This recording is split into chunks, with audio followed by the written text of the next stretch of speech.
¿Qué somos?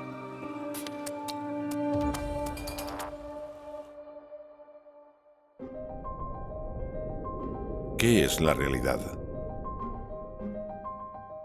La realidad que percibimos es nuestro auténtico hogar. No estamos seguros de su naturaleza ni de cómo funciona. ¿Importa mucho saber qué se esconde tras ella? La verdad es que sí. Todos sentimos gran inquietud por conocerlo.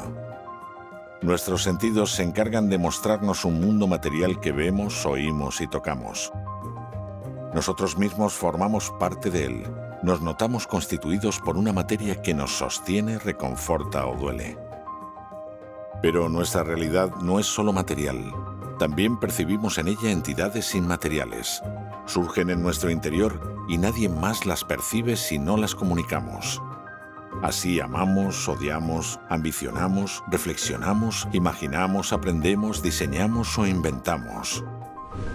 Realmente llevamos dos existencias paralelas. Una, material, en la que nuestro cuerpo deambula, soporta la hostilidad ambiental, se nutre, evoluciona y desaparece.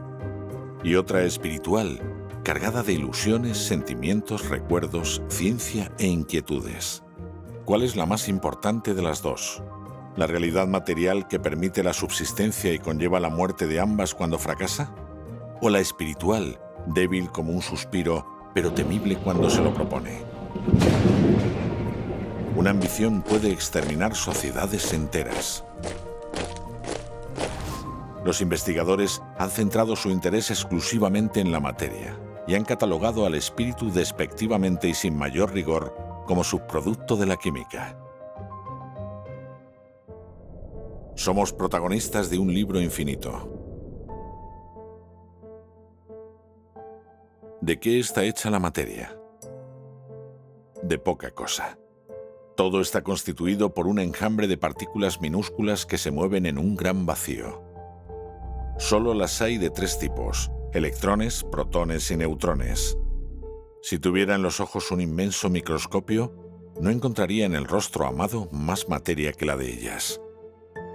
¿Por qué nuestra realidad nos ofrece una imagen tan variopinta? Percibimos un inmenso mecano que combina esas tres partículas de diversas maneras para crear un sinfín de elementos. Cada uno posee nuevas propiedades y capacidad para unirse con otros y generar un nivel superior de compuestos. Uniendo electrones, protones y neutrones fabricamos átomos. Existen un centenar de tipos diferentes. Poco tienen que ver el hidrógeno con el hierro o con el oro, aunque todos nazcan de los mismos componentes. Solo se diferencian en cuánto se utilizan y cómo se ordenan. Al asociar átomos se alumbran moléculas muy distintas. 1.000.000 de sustancias, agua, azúcar o ácido sulfúrico, obtenidas con los mismos ingredientes. La naturaleza es un libro escrito con 3 letras. Cada entidad equivale a una palabra que toma sentido por el orden abstracto en que se disponen. Es un texto inmenso, porque la realidad es muy compleja. Un libro infinito y también sorprendente. En él se combinan las moléculas para crear células que están vivas. Usan los mismos protones, electrones y neutrones que el hierro, pero su combinación alumbra entidades capaces de alimentarse, reproducirse, defenderse y cumplir misiones. Un orden singular que alumbra la vida. Con las células se fabrican tejidos y componen órganos. Estos se unen, nacen seres vivos. Después se agrupan en familias, tribus, sociedades, especies, todos utilizando solo electrones, protones y neutrones para obtener compuestos diferentes, mucho más numerosos y poderosos que sus componentes. ¿Por qué nacen miles de millones de seres humanos, pero todos son distintos? Es evidente que el mundo material no posee más materia que la de sus 3 partículas elementales. Todo lo que percibimos es fruto de un ente abstracto: el orden. La realidad es dinámica. El orden de las 3 partículas cambia incesantemente. Cada segundo es distinto del anterior. Amanece, anochece, llega el invierno, llueve, discurren los ríos, nacemos, engordamos, envejecemos, morimos. El número absoluto de protones, electrones y neutrones no cambia, pero su danza lo reordena constantemente. La muerte se limita a desordenar la materia y devuelve el mismo polvo que nos alumbró. ¿Qué mueve ese cambio incesante? ¿Qué motores impulsan esa revolución permanente donde todo es siempre razonable, no surjan aberraciones o ninguna criatura se repita? La ciencia lo atribuye a leyes físicas. Son la gravedad, la electricidad y el magnetismo quienes no toleran desequilibrios y reordenan lo desequilibrado. ¿Son ellas las únicas causas del cambio? No, son solo herramientas capaces de reordenar partículas, pero necesitan inductores que las activen. La electricidad enciende la luz, pero es mi voluntad la que aprieta el interruptor. Los inductores obedecen a leyes no matemáticas. Son algoritmos lógicos regulados por la creación. Impulsan la aparición de la vida, la creación de especies, la generación de hostilidades, el instinto de reproducción, la conciencia individual, soluciones lógicas caóticas. También el espíritu. La realidad se desarrolla por leyes y algoritmos que modifican permanentemente el orden de la inmensa base de datos de un libro infinito que guarda también las instrucciones que nos cambian. Es un texto más parecido al software que al de una obra literaria. La realidad no cuenta la verdad. La realidad que percibimos nos engaña. Disfraza sus átomos, que son un gran vacío habitado por partículas infinitesimales girando a gran velocidad. Todos carecen de color, olor, sabor y no pueden tocarse. ¿Cómo puedo entonces percibir la piel de mi amada, aspirar su perfume o sentir su caricia? ¿Qué poder tienen mis sentidos para crearme percepciones tan distintas de lo que esconden? No es magia. Nosotros lo hacemos a diario cuando contemplamos en una pantalla inerte un partido de fútbol celebrado a miles de kilómetros. Es gracias al software, un instrumento matemático tan poderoso como cualquier ley física. La percepción de la realidad y los motores que la impulsan a evolucionar encuentran una explicación lógica en la informática. Si las propias partículas atómicas fueran también fruto del software, la pregunta de ¿qué somos? Tendría una sencilla respuesta. Una tesis disruptiva. Admitamos que la creación sea fruto de un software gigante que lo gobierna todo. Un inmenso e increíble videojuego que simula un aparente espacio material infinito. Lo llena de partículas atómicas abstractas a las que confiere unos atributos numéricos y las lanza a combinarse en múltiples elementos obedientes a unas reglas, bautizadas como leyes físicas, inducidas por algoritmos lógicos. Y todo ello de forma perceptible y manipulable por sus protagonistas. Ese escenario virtual genera dos clases de entidades abstractas dotadas de propiedades físicas y que se perciben entre sí como materiales. Unas carecen de vida. Otras poseen cualidades vitales y diversos niveles de facultades espirituales, consciencia, inteligencia, memoria, escala de valores, capacidad de decisión y libertad. Crea también un tercer tipo de entes, percibidos como inmateriales y almacenados en bases de datos que constituyen el universo de Platón. Matemática, leyes, justicia, política, ciencia.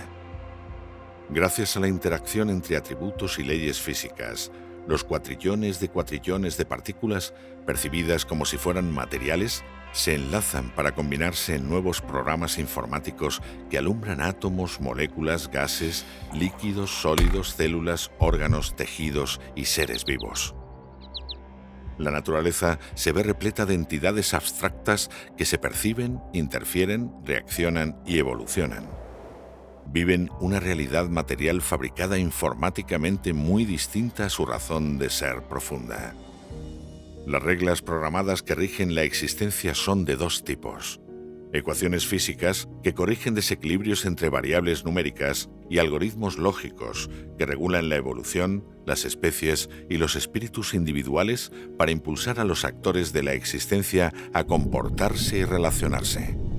Son los que dirigen la generación de especímenes por millones, todos diferentes. La hostilidad ambiental, la selección por actitud, el afán por reproducirse, la estrategia en la distribución de recursos, el envejecimiento o la muerte obligatoria, entre otros. La materia es una propiedad abstracta, pero percibida como física por todos los actores de la creación. Por eso la sentimos impenetrable, táctil, olorosa, ruidosa, sabrosa, visible y obediente a las leyes de la ciencia. El gran software proporciona capacidad de percibir y ser perceptible a todo lo material, sea vivo o no. Dibuja con ello un escenario increíble de luces, colores, texturas, aromas, sabores, paisajes, formas, actores y conductas para dar sentido a la épica que constituye la vida evolutiva de sus protagonistas. El gran programa no necesita el imaginario mundo subatómico de cuerdas, leptones, bosones o quarks, porque los electrones, neutrones y protones, todos ellos digitales, nacen de subrutinas informáticas que definen las propiedades y comportamientos que observan los investigadores cuánticos. En resumen, esta tesis sostiene que toda la materia es abstracta, incluso la nuestra, y si la percibimos como dura, salada, verde o dolorosa, es porque un programa informático nos conduce a sentirla así, a la vez que nos hace convivir con protagonistas abstractos y componentes espirituales. Esta tesis responde a las incertidumbres de la física. Aunque conocemos las ecuaciones de las leyes físicas que justifican los fenómenos naturales, no sabemos qué son la energía, la masa, las fuerzas a distancia o las ondas electromagnéticas. Realmente, solo son variables abstractas con propiedades gobernadas por algoritmos que no necesitan una naturaleza física para ser obedecidos. Así funcionan en nuestros modelos matemáticos. En el gran software, el espacio no existe como tal. La posición de cada partícula se define por unas coordenadas en un instante dado. Constituyen un atributo. El movimiento es aparente, reducido a un simple cambio de coordenadas obedientes a la mecánica. No existen las distancias. Eso explica el entrelazamiento y el carácter instantáneo de la gravedad y los campos. Como la masa y la energía son entes abstractos, pueden aparecer instantáneamente al iniciar el gran programa en un aparente Big Bang, sin quebrantar ninguna ley, porque solo son condiciones numéricas de contorno. A la física le cuesta justificar el que no veamos las fuerzas que actúan a distancia. Para esta tesis son también entes abstractos de los que solo percibimos sus efectos. El software se encarga de que las leyes se cumplan. Hoy admitimos que las neuronas actúan obedientes a un tipo singular de informática a la que bautizan. ¿No es lógico que necesiten para ello una naturaleza también digital? Cada día simulamos la realidad física y sus campos en computadores. Cuando sus resultados coinciden con los observados, los damos por válidos. Reproducimos así el mundo real usando solo un software, sin tener que exigir a la materia fuerzas y mecanismos físicos que la impulsen. ¿No ponemos así de manifiesto que la naturaleza puede funcionar con esas mismas herramientas informáticas? Hoy poseemos televisores que nos muestran realidades ficticias. Nos ayudan asistentes personales que se convierten en compañeros imprescindibles. La realidad virtual juega con nosotros. Los aviones vuelan solos y los coches son inteligentes. ¿No hemos encontrado al final del camino nuestro auténtico hogar?